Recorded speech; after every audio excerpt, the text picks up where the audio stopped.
Merci, Monsieur le Président. Le droit à l'accès à l'eau potable pour tous est en soi une disposition qu'on ne peut que soutenir. Et pour la France, nous ne pouvons que regretter qu'il y ait encore trop de personnes qui n'aient pas accès à l'eau pour diverses raisons, et ça, c'est absolument inacceptable. Je voudrais féliciter Michel pour tout le travail qu'il a fait, déjà dans son rapport et dans cette proposition de loi.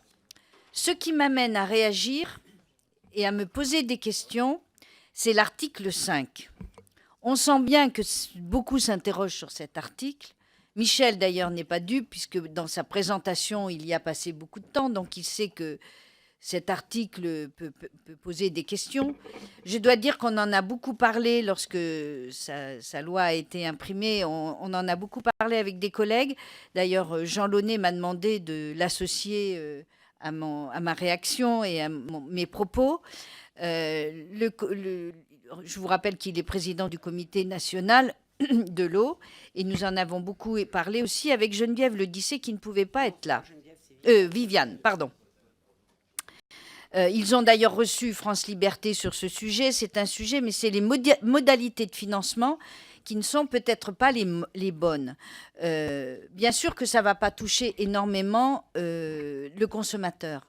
Mais si je réagis, c'est par rapport aux petites communes qui ont sur leur territoire des distributeurs d'eau et des embouteilleurs d'eau qui sont des petites entreprises, des petites et moyennes entreprises. Je pense que l'augmentation d'une taxe ne touchera absolument pas les grands groupes. Mais est-ce que dans les petites, ils ont, d'après ce qu'on a pu discuter entre nous, elles ont de toutes petites marges. Et est-ce que le fait d'augmenter une taxe ne risque pas de les mettre en danger? Je vous rappelle aussi qu'il a été institué par la loi une taxe conventionnelle entre les sources thermales et les communes où elles exercent, avec un maximum de 0,453 € par hectolitre de litre. Par hectolitre, ça n'est pas à la bouteille. Et si on met en place une taxe nationale, est-ce que ça ne va pas entraîner une diminution ou une perte de recettes pour les communes thermales les plus nombreuses en milieu rural ou même en montagne? Et je vous rappelle que les petites sources locales les plus nombreuses pourraient ne pas assumer la diminution, voire perte d'emploi, voire fermeture d'activité. Donc, je vous propose une demande. Est-ce qu'il ne serait pas possible de se réunir, parce qu'on a aussi essayé de réfléchir à trouver des solutions, est-ce qu'il ne serait pas possible de se réunir pour essayer de trouver une solution acceptable pour tous, voire taxer avec un plancher?